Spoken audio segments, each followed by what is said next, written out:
It's an honor to be around you here tonight. And I hope, inshallah, whatever I'm going to share with you, it will give you some insight about what happened with us within the time that we spent it back in Gaza. I remember the decision that Mansour made, that we need to move for the kids' sake, for our sake, to connect with our roots. It was a quite unpleasant decision at the beginning. It was very difficult for me to accept the fact that we moved from Canada. I born and raised in UAE, and then I was in Canada, and then moving to Gaza wasn't the easiest thing that we can do. Gaza living under very difficult life condition under the siege. People are suffering traumas. And the community, it's just not what I expected. Then, surprisingly, within the time moving on, I felt for the first time in my life, home. In the beginning it was difficult, but with the time that, alhamdulillah, we purchased a home, my kids settled down in a school. They used to go to the British International School where I work as a counselor. Things looks promising. We felt we're doing very well.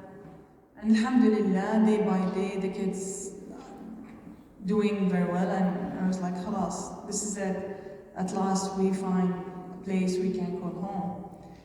One of the most struggles that I found working in the school and finding that mental health, there is a myth. It's a big taboo. Not just for adults, for kids as well. So talking to them on a daily basis and connecting to them over their emotion was a difficult thing, wasn't an easy. Alhamdulillah, I was being able to introduce an education as well as the mental health education through the school system. And within a year, alhamdulillah, there was workshops, trainings for mothers, parents in general, and for the kids themselves, introducing them the new education where they can recognize their feeling, connect with their emotion, and being able to understand why they behave the way they behave. It was very sad to find that it's very difficult for them to understand their traumas for one thing, because there was no time ever for them to heal. The wars that they've been going through for 70 years, not just the parents or the grandparents or the kids passed by their traumas over and over. It was like something you don't recognize, because the people that didn't understand that there is something wrong with their feeling or emotions or behaviors. There was never time for them to heal. Alhamdulillah, we were doing well, and all of the sudden things changed dramatically with the morning of October the 7th. I remember it was Saturday morning, and it was day off for the school. And that morning, we woke up on the sound of bombs.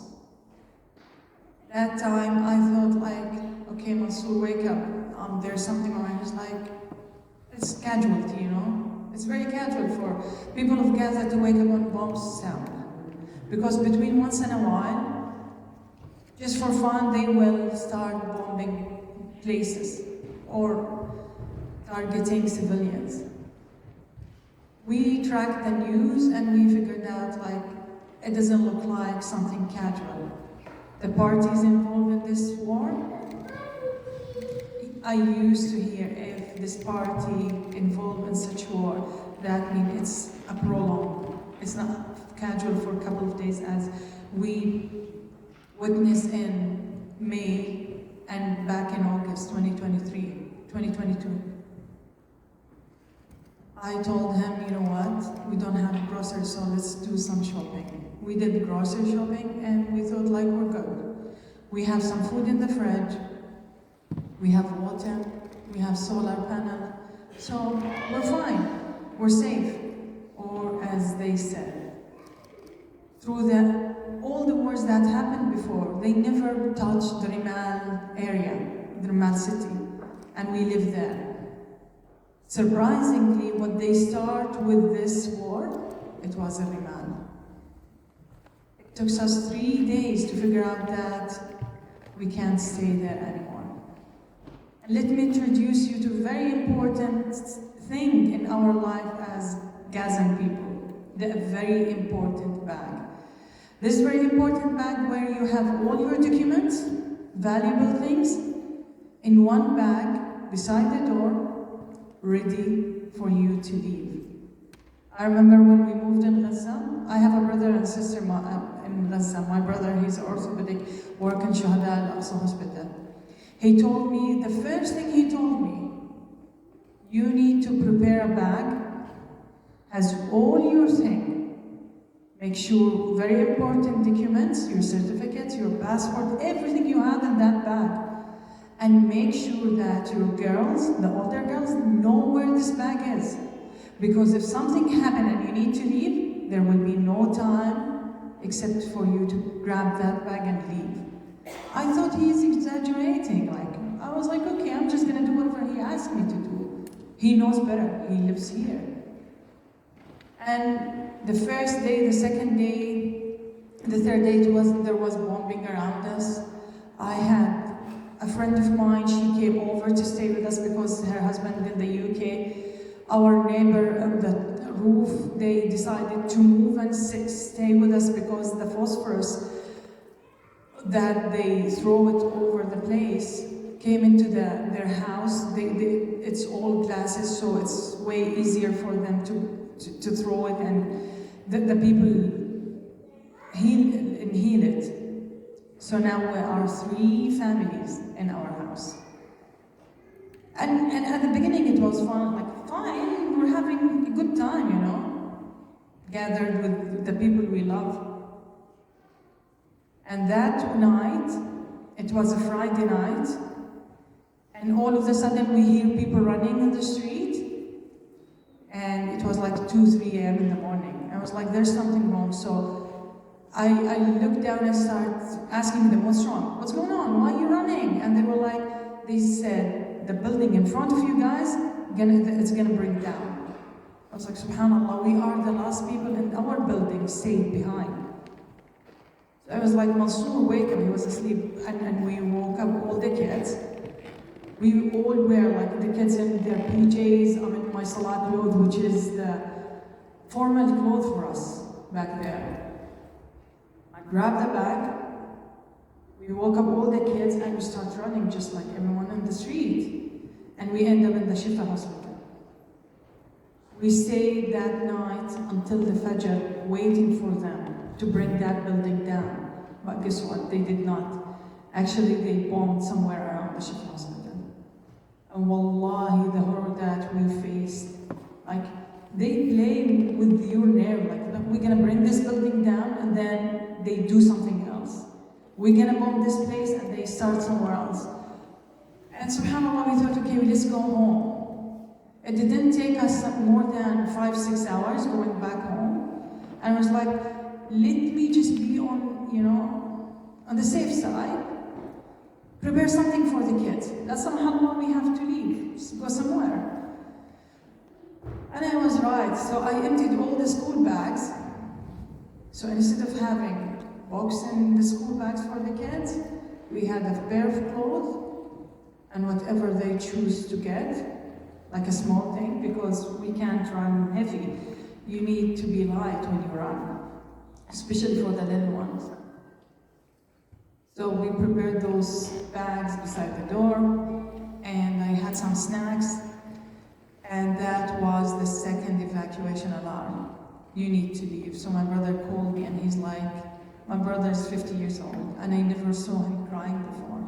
He begged me to leave the place. Hey, Suzan, they're gonna invade the place soon. You guys need to leave. If they come in, you won't be able to leave. I was like, no, nothing will happen. He's like, I'm asking, I'm begging you.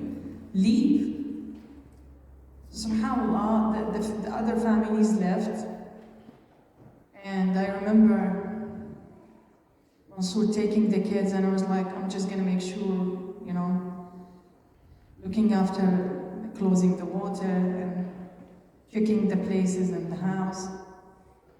And I had the last look behind me.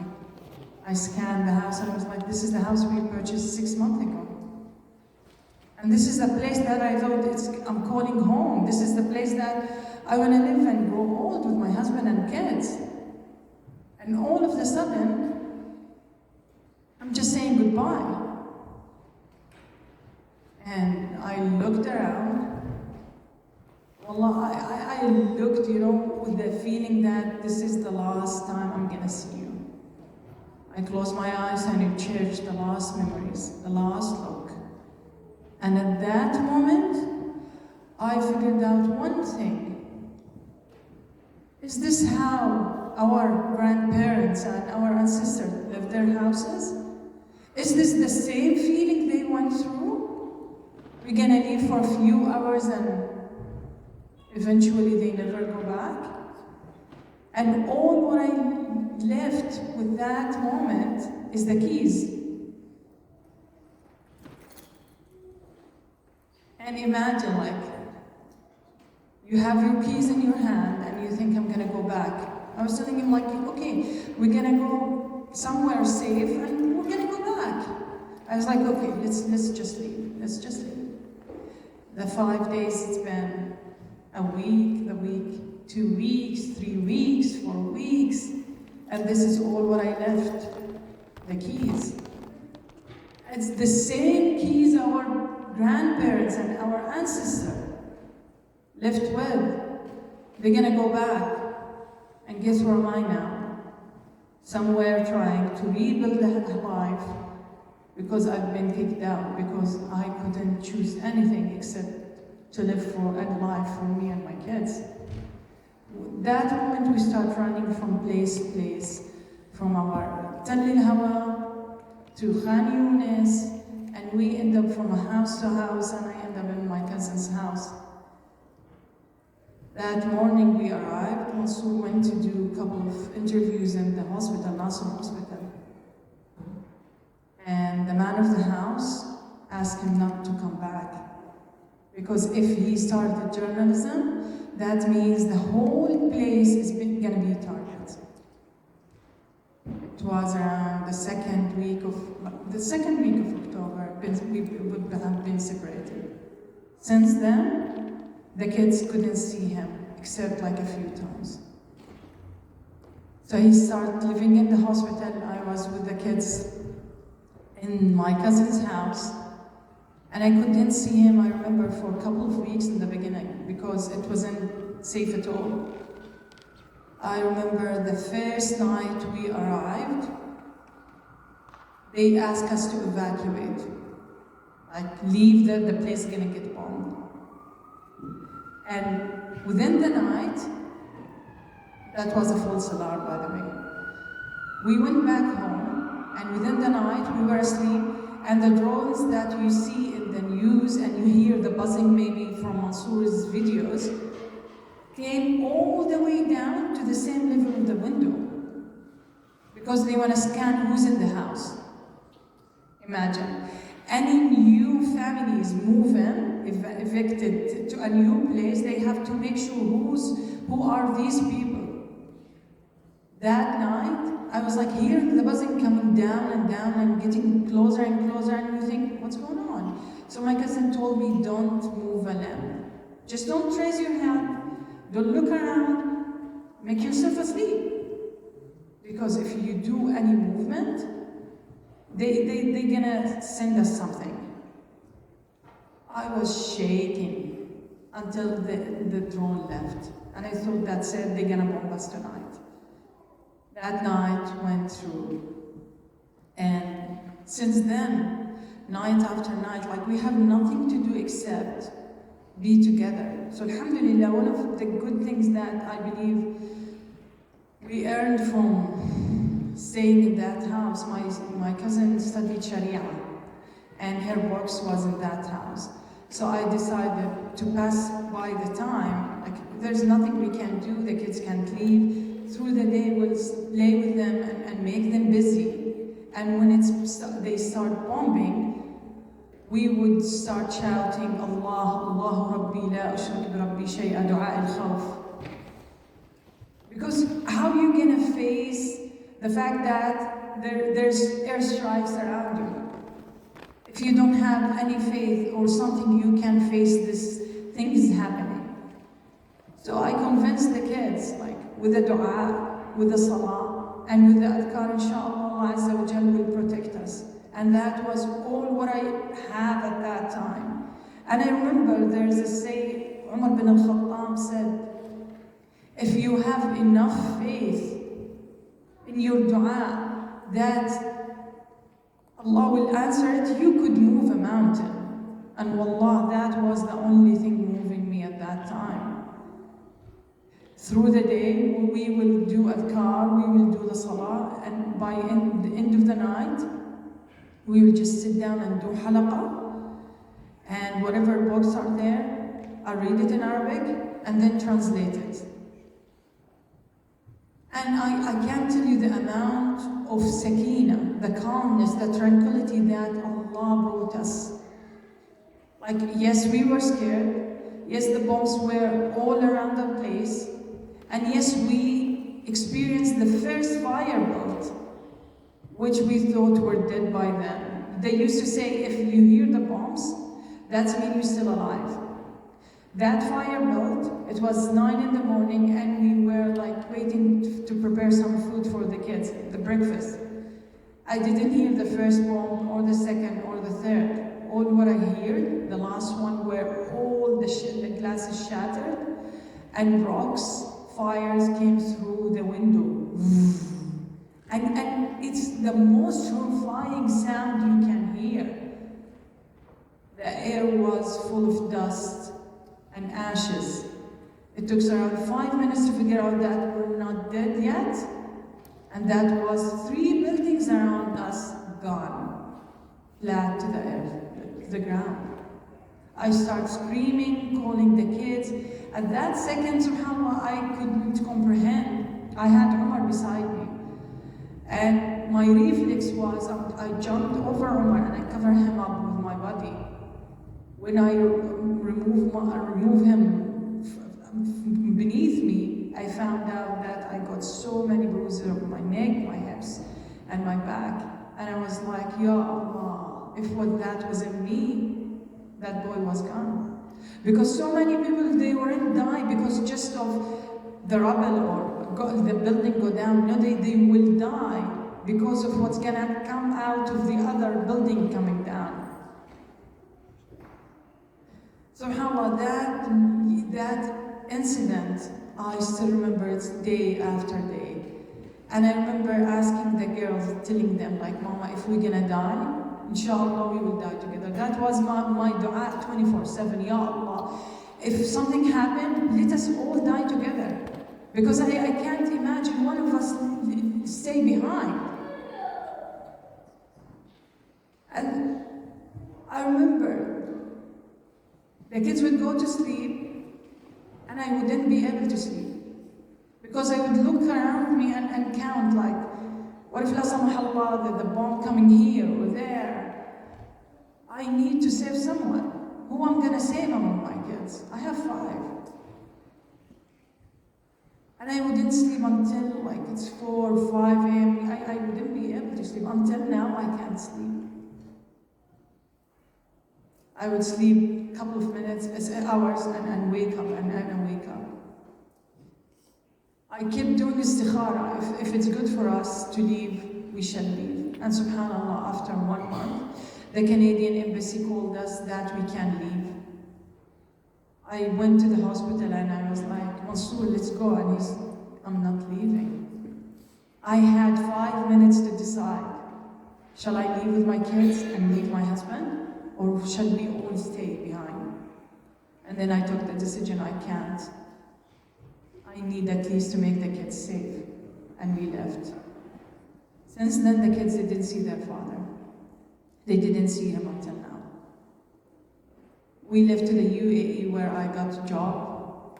And I started working and try to make a new life for the kids. I never could. Like, I would go to to work and come back, and I feel like I'm dead. I'm literally dead.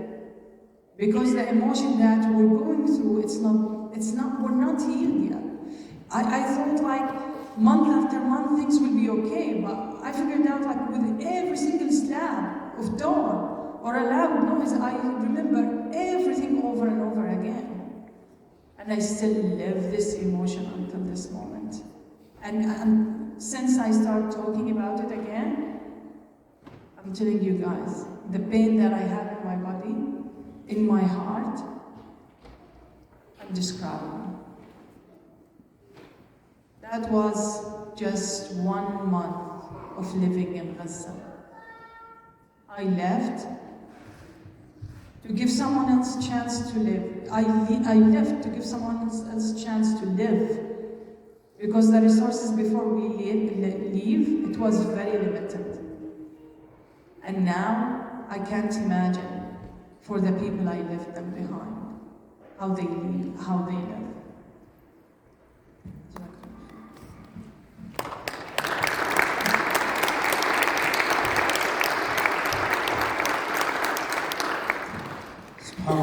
My wife and children were one of the lucky ones.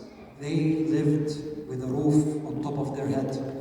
They lived in a house with canned food and some supplies. They lived with people who were professionals, medical practitioners, etc. They had a lot of resources that a lot of other people, you see, even during the first month, didn't have. Suzan, one of the things that's important that many hundreds of thousands of women are suffering from right now is not knowing the fate of their loved ones in Gaza, whether they're living outside of Gaza or inside, because there's a blackout in communication, internet lines are cut off, the Israeli army is divided, the Gaza Strip up. When I went missing offline a couple of times, in order to give the audience a sense of what the experience was like for others as well, can you share with us what went through your mind, how you were able to live through these days, and how the reaction of people were from around the world and those close to you during those 2 times? I remember talking to him the last time before he got lost. I was talking to him on bottom, and he's like, Suzan, I'm gonna call you in a few minutes. I have to go. I was like, khair, inshallah. That few minutes turned to 2 weeks. The first hour, I was like, there's something wrong. He's not responding. And I was like, okay, that's fine. I'm gonna go to sleep. In the morning, inshallah, he will respond. 1 hour, 10 hours a day, 10 days. And every morning I was like, subhanAllah, I used to send him messages, Beckett would send him messages. When I saw the messages doesn't go through, I realized there is something wrong. And I remember praying to Allah every single night that I have no idea where he is. I have no idea what's going on. But I know one thing, before I leave, أودعت لله. I ask Allah Azza wa Jal to protect him. And before the night he came out, and he's like, there was a blackout. I was like, subhanAllah. Every single night I would cry until I sleep and keep doing dua, and Ya Allah, just protect him. Ya Allah, whatever he's going through, take him in your custody, give him what he needs to pass this time. And every time that someone would ask me, like, is there any news from you? I was like, inshallah, he's khair, he's okay, he's okay. How he's okay, I have no idea. I just had faith in Allah that I said, أودعتك لله, Allah is capable to protect him. He came out within 2 weeks and he got missing again. But that second time he got missed, that time I felt in my heart like he's going through a crisis. And I remember that night they told me that he's dead. That night, before they told me, I couldn't sleep. I was awake like a zombie the whole night. And I was like, Ya Allah, what do you need me to say? I don't know what to ask. I don't know what kind of dua I need to do now.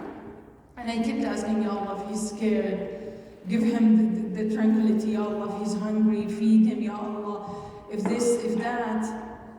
And I maybe slept like for 10 minutes, and I saw myself in half-demolished house, the IDF in front of me, taking the other people. Like, I see them, they can't see me. And I was like, they're coming through, and I got scared. So I had my jewelry in my hand, and I was like, if they come in, and they're gonna take my jewelry. So I hid my jewelry through my clothes, and I woke up. They called me, your husband is a martyr. I was like, what are you guys saying? This is nonsense. They're like, yeah, the house he's been at, it's gone. So subhanAllah, I remember saying, if you don't bring me his body, if you don't give me a picture of his body, I'm not gonna believe such a thing. Wallah, the amount of peace that I had in my heart, I never experienced before. For some reason, I believe that things will be okay. If Allah chose him as a martyr, khalas, this is Allah Azza wa Jalla's destiny. And this is something I said in every single event I attend. One of the things that took us through what we went through and gave us the steadfast and the strength is our faith, believing in Allah. Whatever Allah is going to give us, it's khair. If it's bad from our perspective, it's khair, it's good. If it's good from Allah. The destiny of Allah Azza wa Jal is passing. And all what we need to do to accept it. And subhanAllah, 5 days later, he came out and he's like, inshallah, he will discuss the story with you guys. And I figured out whatever I saw, in that night, it wasn't me, it was him. I saw, and subhanAllah, it was a vision from Allah to calm me down. He will give you more details than that. Whatever I saw, it was the place he was at. And literally, he said, the IDF were around, and if they just look through the windows, they would see them. Because they were in a place where half demolition and they were hiding. And I was like, subhanAllah, the amount of mercy that Allah Azza wa Jal gave us and makes us feel. It was something incredible. I never experienced such a thing. But alhamdulillah, alhamdulillah.